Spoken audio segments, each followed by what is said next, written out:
My name is Sonia. Today we will talk about aiming when shooting with a grenade launcher. So let's get started.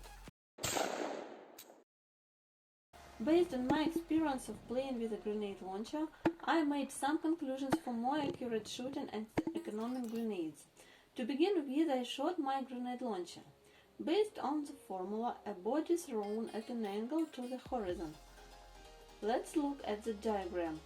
In order to calculate the angle of inclination at which the grenade will fly the desired distance L, it is necessary to calculate the angle alpha from the system of equations. As you can see, there are a lot of unknowns in these formulas, but you can understand that when the grenade launcher is tilted at 45 degrees, the grenade flight distance will be maximum.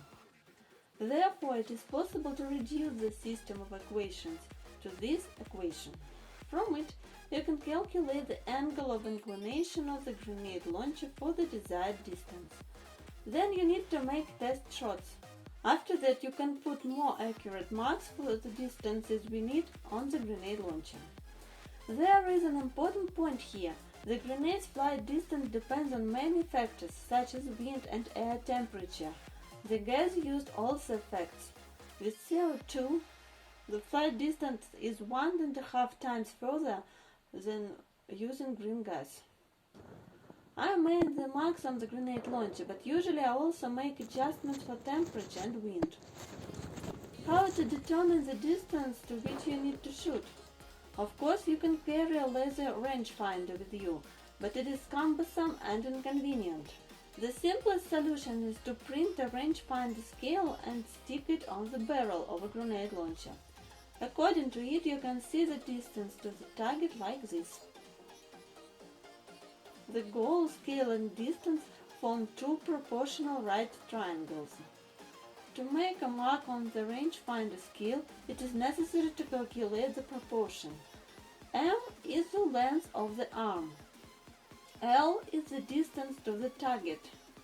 H is the height of the target. This is what the calculation will look like for a distance of 90 meters. The figure of a person on the scale will be equal to 13 millimeters.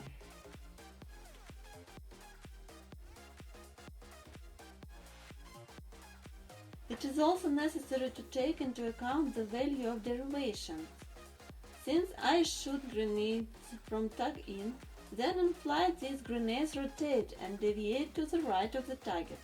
The amount of derivation correction, marked in red, had to be established experimentally. When with experience I learned to hit the target with a dummy grenade, I tried to shoot with exploding grenades. Here is an important note. Exploding grenades are certainly fun and beautiful, but at the same time very dangerous.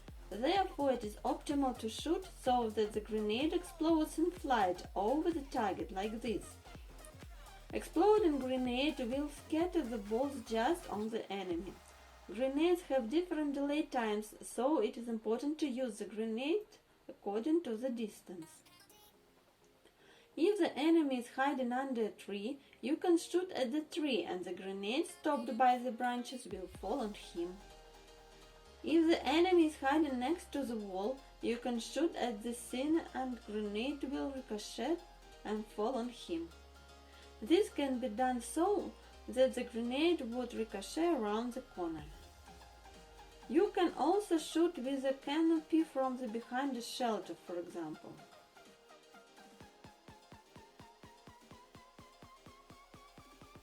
Another trick is not to show that you have a grenade launcher, otherwise all forces will be thrown at your destruction.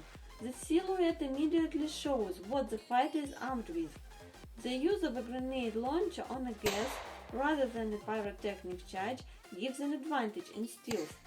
When the enemy understands where the targeted fire from a grenade launcher is coming from, several grenades are already falling on him, and the most experienced and dangerous players may already be killed. I recommend acting at a long distance under the cover of a partner, who has one task to cover you, or be behind the front line of fighters. Any machine gun or rifle shoots a distance of up to 90 meters. A grenade launcher can throw a grenade up to 140 meters. At such a distance, I covered both the sniper and the machine gunner, who couldn't be knocked out in any way. It is advisable to provide artillery support to the fighters and act as a team. The grenade launcher knocks out a fortified target from afar, and our fighters capture it. It is very useful to use binoculars to adjust shooting. Of course, it is very important to practice shooting a lot in order to maintain the skill. The greatest effect is given by the mass use of grenade launchers. The best sniper in airsoft is a grenader.